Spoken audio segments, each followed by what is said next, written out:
السلام علیکم ورحمۃ اللہ وبرکاتہ۔ ہنستے مسکراتے پیارے پیارے ہوشیار سمجھدار ساتھیوں، کہانی زبانی کی جانب سے خوش آمدید، جہاں آپ سنتے ہیں روزانہ رنگ برنگی اور کئی طرح کی کہانیاں۔ اور کہانی روزانہ سننے کے لیے اگر آپ کہانی زبانی کے گروپ میں نہیں ہیں تو اس نمبر پر رابطہ کیجیے 0309744445۔ آج کی کہانی ہے ایمان کی کشش، ایک ہیرو کی کہانی ہے، اور اس کہانی کو آپ نے لکھا ہے مولانا محمد یوسف اصلاحی نے۔ مکہ میں پیارے رسول صلی اللہ علیہ وسلم کو اسلام کی دعوت دیتے ہوئے 10 سال گزر چکے تھے۔ مکہ کے گلی کوچوں میں ہر طرف اسلام کے چرچے تھے۔ بہت سے مرد اور بہت سی عورتیں مسلمان ہو چکی تھیں، کچھ بچے بھی مسلمان ہو گئے تھے۔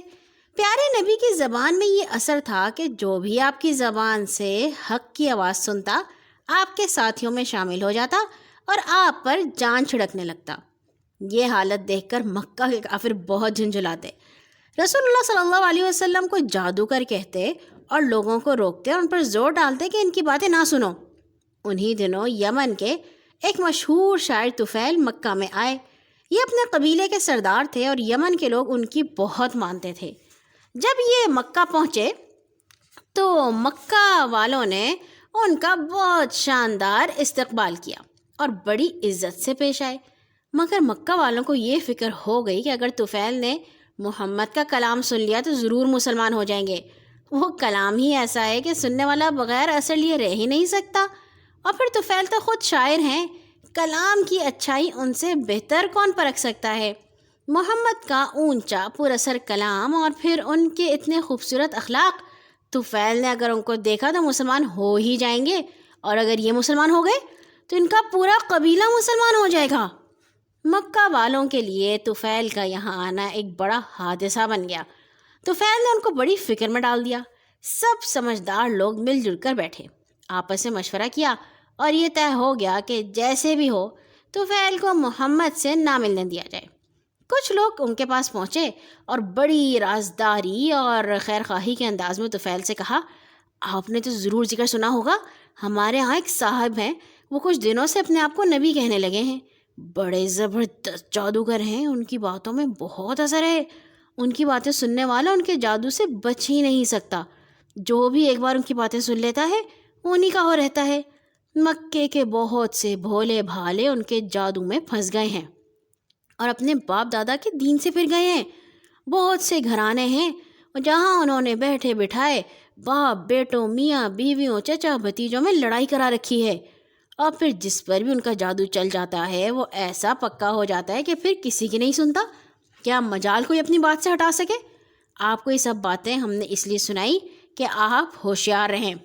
طفیل نے ان لوگوں کی یہ باتیں بڑے غور سے سنی اور دل میں طے کر لیا، کچھ ہو اس شخص کی بات ہرگز نہیں سنوں گا، کہیں میرے اوپر بھی اس کے جادو کا اثر ہو گیا تو کیا ہوگا۔ اور پھر تو طفیل کعبہ میں جب بھی جاتے کانوں میں خوب خوب روئی ٹھونس لیتے کہ کہیں اس شخص کی آواز کانوں میں نہ پڑ جائے۔ ایک دن کعبہ میں پیارے رسول صلی اللہ علیہ وسلم نماز میں قرآن شریف پڑھ رہے تھے۔ اتفاق کی بات طفیل بھی پہنچ گئے۔ خدا کا کرنا، قرآن شریف کی آواز کان میں پڑ گئی۔ انہیں یہ آواز بہت بھلی لگی۔ پہلے تو ٹھٹکے، پھر خود ہی سوچا بھلا یہ بھی کوئی بات ہے کہ آدمی کسی کی بات ہی نہ سنے؟ ایسا بھی کیا، میں خود شاعر ہوں، اچھی بری بات کو سمجھتا ہوں، کلام کی باریکیوں خوبیوں سے واقف ہوں، کیا میں اتنا بھی نہیں سمجھ سکتا کون سی بات میرے لیے اچھی ہے کون سی بری؟ سننا تو چاہیے، آخر یہ صاحب کس قسم کی باتیں کرتے ہیں۔ یہ سوچ کر انہوں نے اپنے کان ادھر لگا دیے۔ پیارے رسول صلی اللہ علیہ وسلم قرآن شریف پڑھتے جا رہے تھے اور طفیل کا دل آہستہ آہستہ پگھل رہا تھا۔ ایک ایک آیت ان کے دل پر اثر کر رہی تھی۔ رسول اللہ صلی اللہ علیہ وسلم نے نماز ختم کی اور گھر جانے لگے۔ طفیل بھی پیچھے پیچھے ہو لیے۔ رسول اللہ صلی اللہ علیہ وسلم اپنے دروازے پر پہنچے تو ایک آواز آئی، حضور مجھے بھی اندر ساتھ چلنے کی اجازت دیجیے۔ پیارے نبی نے مڑ کر دیکھا تو یمن کے معزز سردار طفیل آپ سے اندر چلنے کی اجازت مانگ رہے تھے۔ رسول اللہ بڑی عزت سے انہیں گھر کے اندر لے گئے، اپنے پاس بٹھایا اور آنے کی وجہ پوچھی۔ طفیل نے اپنی پوری آپ بیتی سنائی۔ پیارے نبی صلی اللہ علیہ وسلم نے بڑی دلچسپی سے طفیل کی کہانی سنی۔ پھر طفیل نے کہا، حضور مجھے اپنی کچھ باتیں سنائیے۔ رسول اللہ صلی اللہ علیہ وسلم نے قرآن کی چند اثر بھری آیات پڑھ کر سنائی۔ طفیل بڑے غور سے قرآن کی آیات سن رہے تھے۔ انہیں ایسا معلوم ہو رہا تھا کہ دل کی سیاہی دھل رہی ہے، غفلت کے پردے اٹھ رہے ہیں۔ ان کی آنکھیں، ان کا دل، ان کا دماغ روشن ہو رہا تھا۔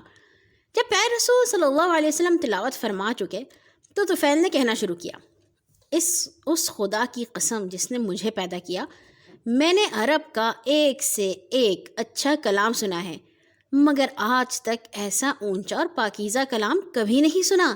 یہ تو سراسر ہدایت ہے، نور ہے، انصاف ہے۔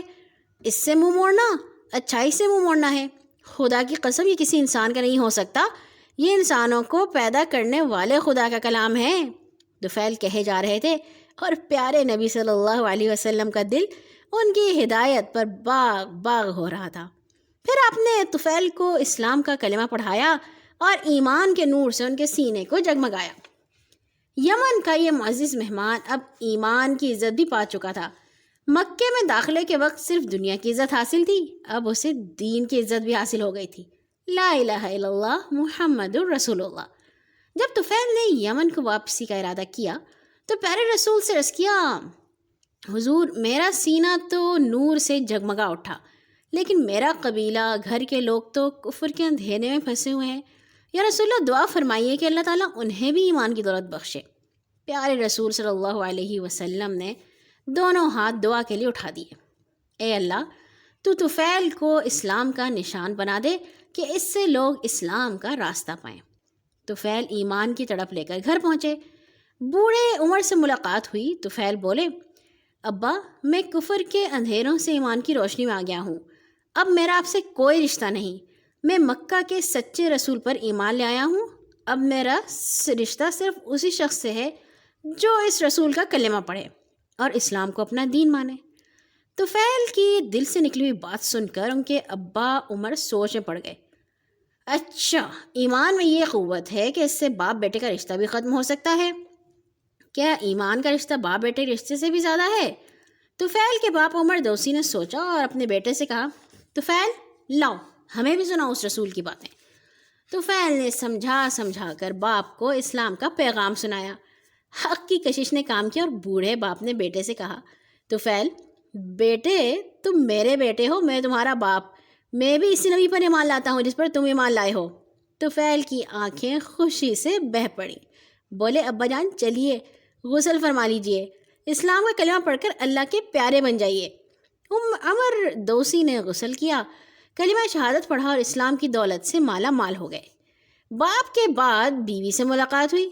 انہیں دیکھ کر طفیل کی آنکھوں میں آنسو آ گئے، مگر فوراً ہی سنبھلا اور کہا، پیاری بیوی اب ہمارا تمہارا کیا رشتہ؟ میں تو مکہ والے نبی پر ایمان لا چکا ہوں اور ایمان کی روشنی پر چل رہا ہوں، تم کفر کے اندھیروں میں بھٹک رہی ہو۔ ایمان اور کفر کا کیا ساتھ؟ میرا رشتہ تو صرف ان لوگوں سے ہے جو خدا کی بندگی کریں اور کوئی شریک نہ ٹھہرائیں۔ طفیل کی اثر بھری تقریر سن کر بیوی کے دل کے دروازے بھی کھل گئے۔ وہ کہنے لگی، پیارے شوہر آپ میرے شوہر ہی ہیں اور میں رہتی زندگی تک آپ کے ساتھ ہی رہوں گی۔ میں بھی اس خدا پر ایمان لاتی ہوں جو ساری کائنات کا خالق ہے۔ طفیل کا دل خوشی سے اچھل رہا تھا، ان کا چہرہ فتح پر چمک رہا تھا اور وہ سوچ رہے تھے کتنی کشش ہے ایمان میں۔ اور یہاں ہوئی ہماری آج کی کہانی ختم۔ مزیدار تھی نا؟ اللہ تعالیٰ ہم سب کا دل بھی ہمیشہ ایسے ہی روشن رکھے، آمین۔ کل آئیں گے ایک اور نئی کہانی کے ساتھ۔ اپنے ارد گرد کے لوگوں کا اور پاکستان کا اور مسلمانوں کے لیے ہمیشہ دعا کیا کیجیے۔ اللہ حافظ۔